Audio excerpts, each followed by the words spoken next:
Fala galera, chegou a hora de encerrar a nossa saga pelos anos 80 com os 20 melhores filmes de 1989, muito terror slasher, terror sobrenatural, grandes nomes do cinema e até mesmo um pouquinho de terror.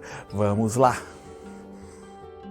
E antes de começar esse vídeo, um recadinho rápido, nós finalmente estamos terminando essa saga pelos anos 80, mas eu não vou parar por aqui. Na semana que vem já tem o início dos anos 90, eu vou fazer anos 90, anos 2000, anos 70, anos 60, eu vou fazer de tudo que eu tiver acesso dentro do terror, e vou voltar a falar sobre terror dos anos 80, evidentemente. E para quem tá com saudade dos anos 80, eu tenho outro canal lá no Cinema de Hobby, chamo o canal, pesquisa lá que eu tô fazendo uma saga por filmes dos anos 80 lá de ação, de suspense, de comédia, de drama. Vai lá, dá uma força, se inscreva lá e também comente aqui embaixo quantos filmes tá faltando esse tipo de comentário, quantos filmes vocês assistiram dessa lista aqui, desses 20. Comente aqui, assistiu 5 de 20, 10 de 20, eu quero saber.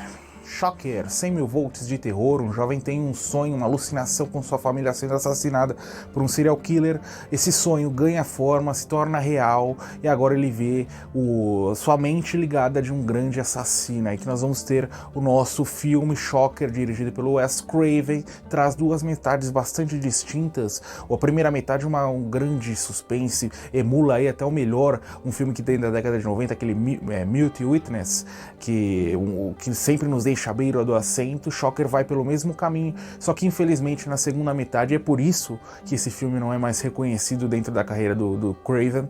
Ele se perde completamente, se perde em meio à salada que é a trama. O próprio Wes Craven disse que ele tentou fazer com que o vilão de Shocker fosse algo parecido com o Freddy Krueger, que vai aparecer na nossa lista daqui a pouco também, com várias sequências. Ele se perdeu no personagem, mas nós temos aí um filme, se você quer, assiste até a primeira hora, pegou a primeira hora, separa ele, que depois não vai perder mais nada. Então por isso que ele entra na nossa lista, por essa. Se você me perguntar, é um filme bom, é um filme ruim, eu não sei responder. E eu duvido que algum fã de terror consiga te responder isso, porque é um filme bem estranho. O Enigma do Deserto, High Desert Kill, em seu título original. Todos os anos 3 amigos se reúnem para acampar no meio da floresta, só que nesse ano em especial eles estão indo com um sobrinho de um deles que morreu de forma trágica.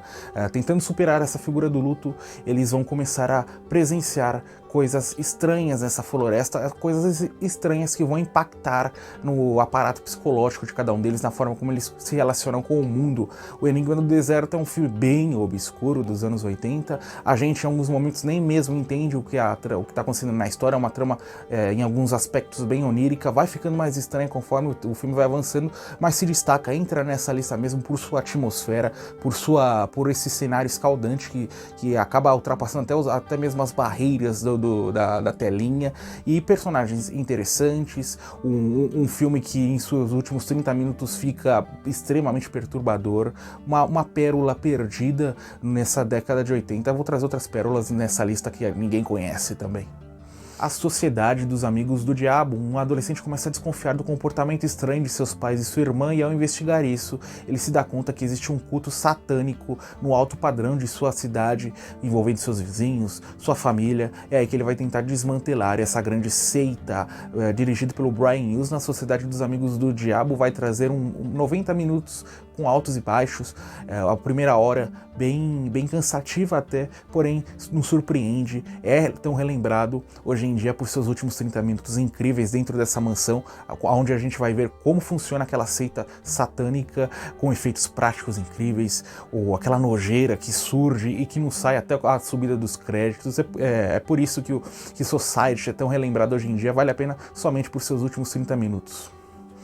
Agora nós vamos ter uma dobradinha com dois dos maiores vilões da década de 80, iniciando pelo Freddy Krueger em A Hora do Pesadelo 5, o maior horror de Fred, aquela trama batida que nós já estamos acostumados com Fred querendo vingança contra alguém dentro da franquia A Hora do Pesadelo. Esse se enquadra mais nos filmes de menor qualidade, né? A gente assiste mais pela experiência, mais pelo vilão, e é a grande despedida do Freddy Krueger da década de 80.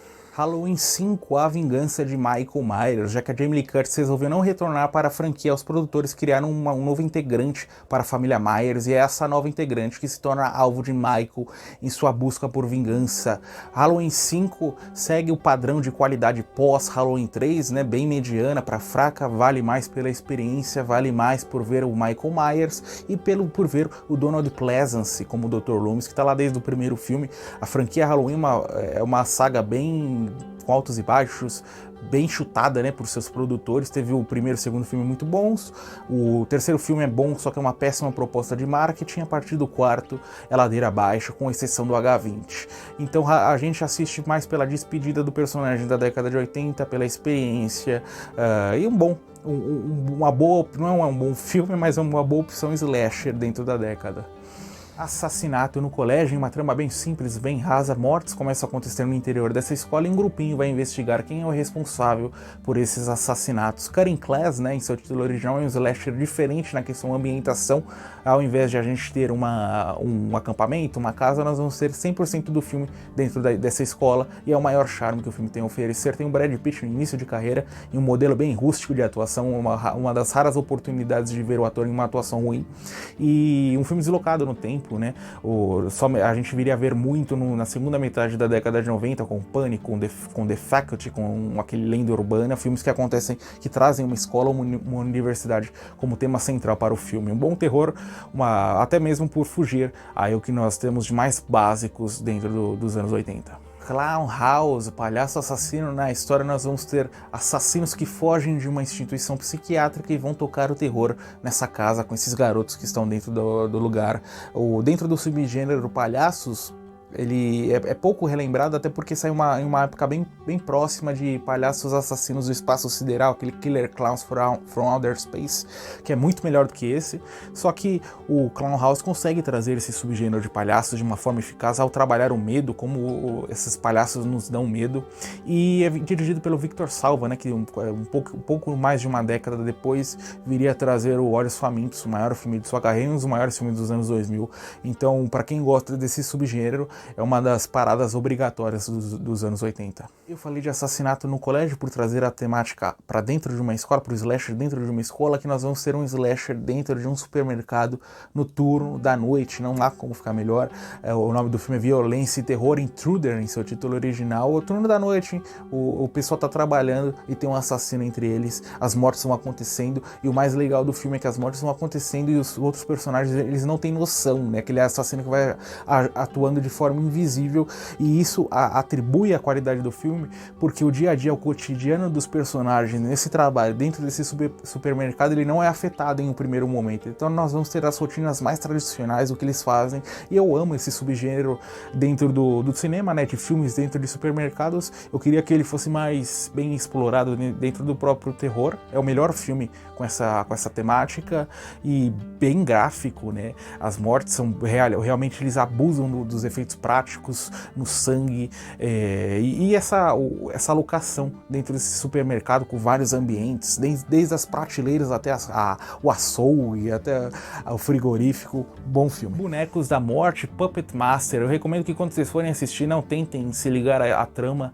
ao roteiro, se importem com a atmosfera que o filme traz, porque o roteiro, o camarada tava bem louco quando escreveu isso daqui. O importante é que a trama acontece dentro de um hotel com bonecos mortais, com médiuns que estão investigando um segredo lá do Antigo Egito, enfim, uma salada. Mas tem esses bonecos dentro desse subgênero, bonecos, né, bonecos da morte, Chuck, que mais, Dolls, tem tanto filme de bonecos. Esse aqui é o padrão B de qualidade, né, um filme B que vai trazer uma construção só sua dos seus bonecos, né, muitos efeitos digitais, efeitos que envelheceram mal até com o passar das décadas, diferentemente do Chuck que eu falei, de Dolls, né, bonecas macabras.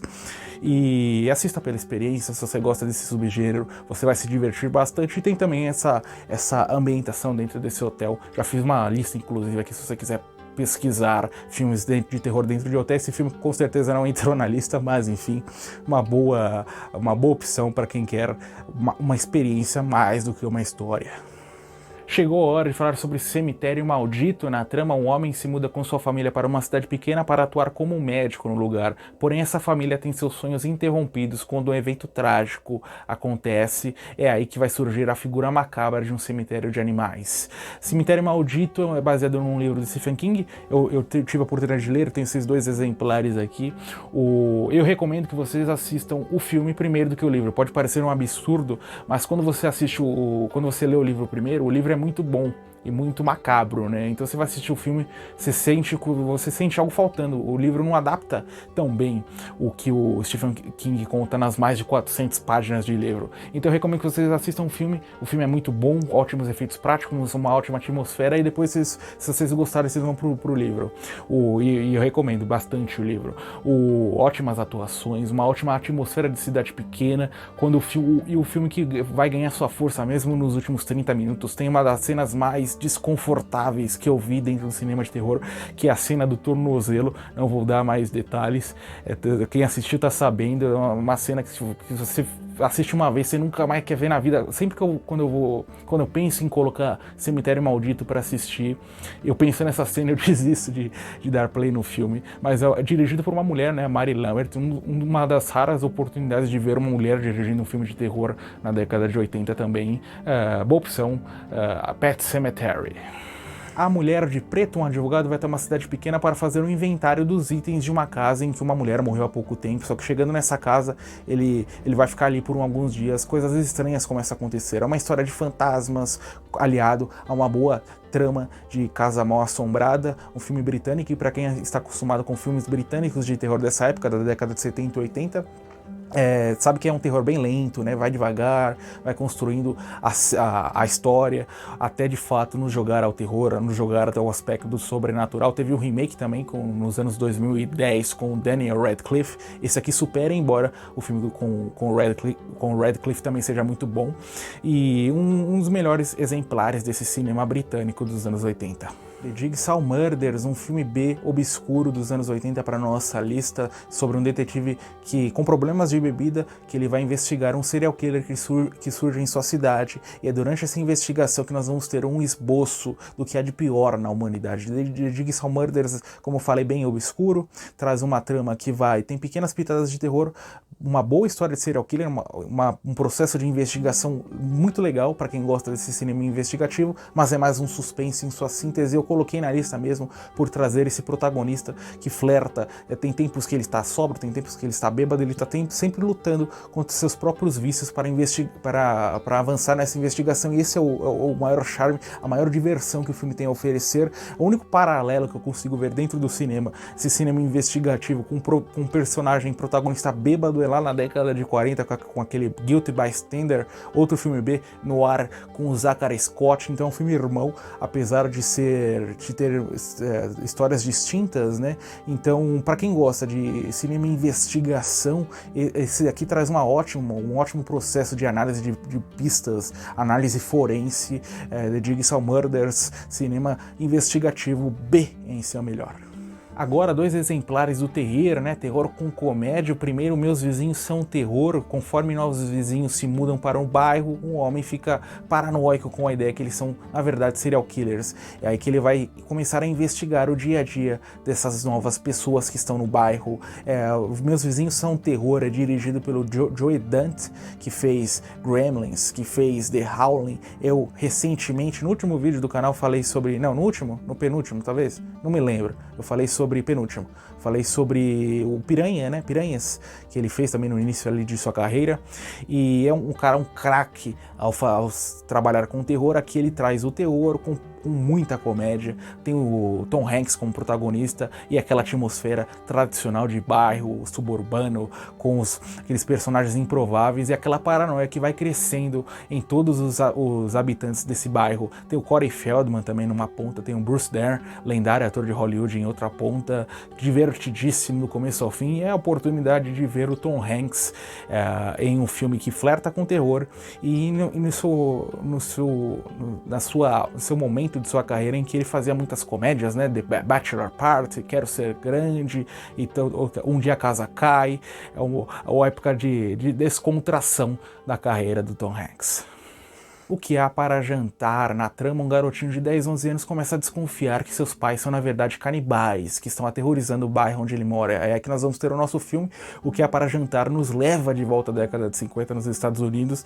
Então nós vamos ter toda essa combinação, né? Década de 50 com uma recriação ímpar de cenários, de carros, com o olhar da infância, né? Como que a criança encara o mundo, e com esse burburinho, né? Será que esses pais são canibais de fato ou não? Tem o Randy Quaid como protagonista, ator lá que fez Férias Frustradas no mesmo brilho, da direção do Bob Balaban. É um filme independente, no final dos anos 80, ele não chega a ser obscuro, mas é pouco conhecido. Eu recomendo que vocês corram atrás o mais rápido possível. É uma comédia que realmente diverte e traz um terror característico aí pra gente se divertir com o Randy Quaid como protagonista interpretando um possível canibal. Não há como ficar melhor nos anos 80. Mais filme obscuro para nossa lista. Quando eu começo a falar de filme obscuro, eu não consigo parar mais. Jogos da Mente, suspense, pouquíssimo conhecidos, sobre essa família, né, um casal com seu filho pequeno. Eles estão em crise, eles fazem essa viagem pelos Estados Unidos dentro de um motorhome para tentar superar essa crise. Só que eles pegam um caronista bonitão, né, todo jovem, não dá nenhuma pinta de ser um serial killer, só que ele é um sociopata, né? Não é nem um serial killer, ele é um sociopata. E é aí que nós vamos ter o nosso filme Jogos da Mente. Entrou na nossa lista de melhores filmes road movies de terror. Procurem aí para quem ainda não assistiu esse vídeo com essa enorme lista de 20 filmes. E brilha mesmo por trazer um road movie de terror aliado ao motorhome. Adoro filmes que acontecem dentro de motorhomes, aquele aspecto dos Estados Unidos, as estradas dos Estados Unidos, as florestas, e como se não fosse bastante, a psique de um sociopata sendo explorado. É um homem que ele anda sempre com uma listinha, com um caderninho, é um estudo de caso, ele é um estudante de psicologia, ele faz um estudo de caso com suas presas, e como um parasita, ele se engendra na vida de cada um dos integrantes, tentando destruir a tudo e a todos. Para quem gosta desse cinema de suspense, com investigação, com esse aspecto do psicológico, da psicologia, corre para esse filme. É um filme que ninguém sabe da existência, né? Pouquíssimo conhecido. Os próprios produtores, acho que eles jamais imaginavam ter sucesso no filme, realmente não tiveram, mas é um bom filme, boas atuações, e como eu disse, para quem gosta desse cinema road movie de terror, esse aqui é essencial com certeza.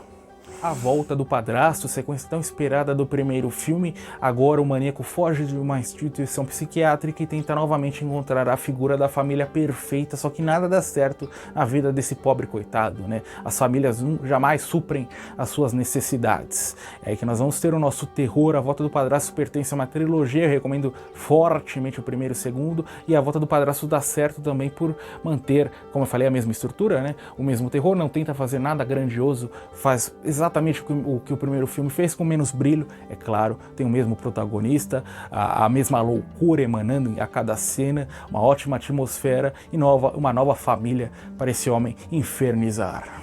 Terror a bordo. Um casal está viajando dentro desse barco sozinhos no meio do oceano quando eles veem um homem perdido à deriva no meio do oceano, vítima de um náufrago. Eles dão assistência ao homem, trazem até a embarcação. Só que quem é realmente esse homem? De onde ele veio e qual foi esse náufrago que ele esteve inserido? É isso que nós vamos descobrir. O filme é australiano, né, para nossa lista, e tem são somente 3 personagens. Parece que o filme vai ficar bem limitado, só que é no oceano, não tem nada ao redor. É o terror, a claustrofobia emanando a cada cena, e como se isso não fosse bastante, os 3 personagens são interpretados por nada menos do que Nicole Kidman em início de carreira, Sam Neill, lá o sujeito que fez Jurassic Park, que fez Possessão anos antes, e tem o Billy Zane, né, o nosso querido homem lá de Titanic, de O Fantasma, os 3 ótimos em cada cena, e o filme que vai ganhar seus contornos mais macabros mesmo é quando o homem vai até a embarcação vítima do náufrago e descobre que tá todo mundo morto. Agora ele tem que lidar com um verdadeiro psicopata dentro do seu barquinho, com sua esposa, o psicopata que quer essa esposa. É um filme com um ótimo roteiro. Cada 10, 20 minutos a gente tem uma nova investida, uma nova reviravolta, e terror em barcos, em navios, não tem como ficar mais assustador ou mais claustrofóbico.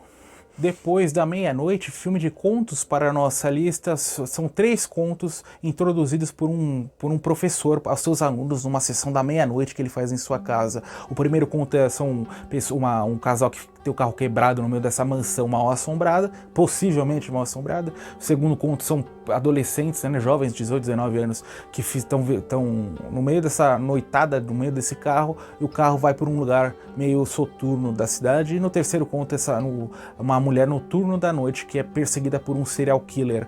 E esses 3 contos vão se unir a um conto final que envolve o professor. Essa estrutura é muito boa para o filme, né?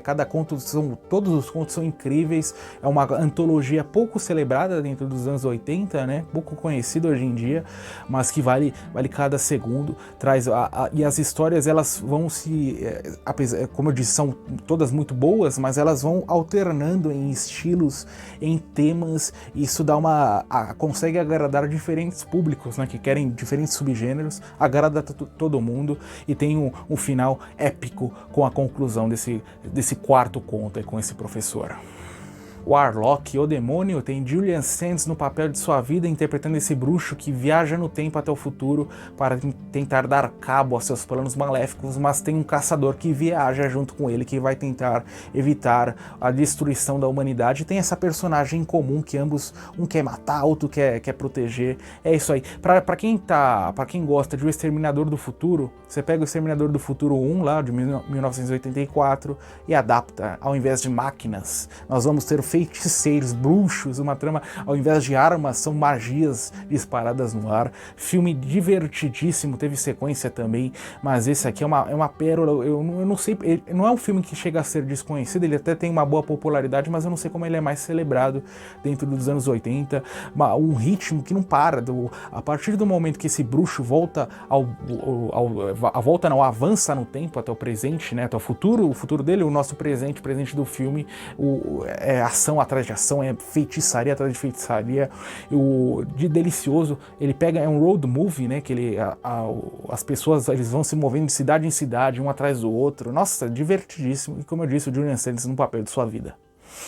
Histórias de terror, Madman em seu título original. Estou há muito tempo para falar sobre esse filme, o momento finalmente chegou. É sobre essa mulher que ela adora ler livros de terror, de suspense, e ela está em busca de um exemplar obscuro em sua cidade, até que ela finalmente encontra o livro e começa a ler ele. Só que esse livro, a realidade do livro acaba se fundindo à realidade em que ela está inserida. É aí que nós vamos ter o nosso terror.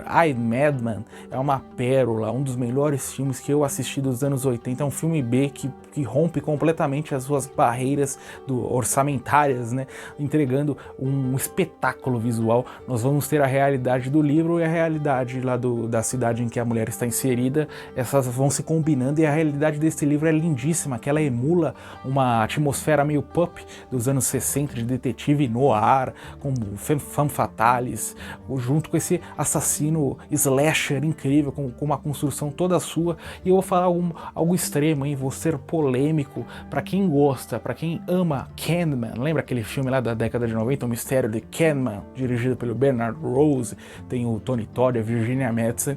Corre, se você gosta daquele filme, você corre para assistir esse Madman, porque por mais que sejam assuntos diferentes, ambos trabalham sobre lendas urbanas e ambos têm uma atmosfera muito similar. Até mesmo a protagonista, né, o nome dela acho que é Jenny Wright, algo assim, ela lembra muito a Virginia Madsen esteticamente, então tem tudo isso, uma atmosfera. Eu me surpreendi assistindo a cada cena, cada cena que passava eu me lembrava de Candyman, a mesma experiência que eu tive em Candyman, eu tive em Histórias de Terror, uma pérola. Se você gostar se você assistir e não gostar, você pode voltar aqui para reclamar, mas eu confesso que é impossível você não gostar desse filme, uma raridade aí dos anos 80 que deveria ganhar mais popularidade conforme o tempo vai passando. Felizmente nós temos ela disponível em uma boa qualidade, né, em Full HD, dá para assistir e se divertir. Chegamos ao final de mais um vídeo, mas não parem por aqui, separei 2 opções. Primeiro, filmes de terror dentro de parques de diversão e filmes de terror sobre lendas urbanas. Maratone os vídeos do nosso canal.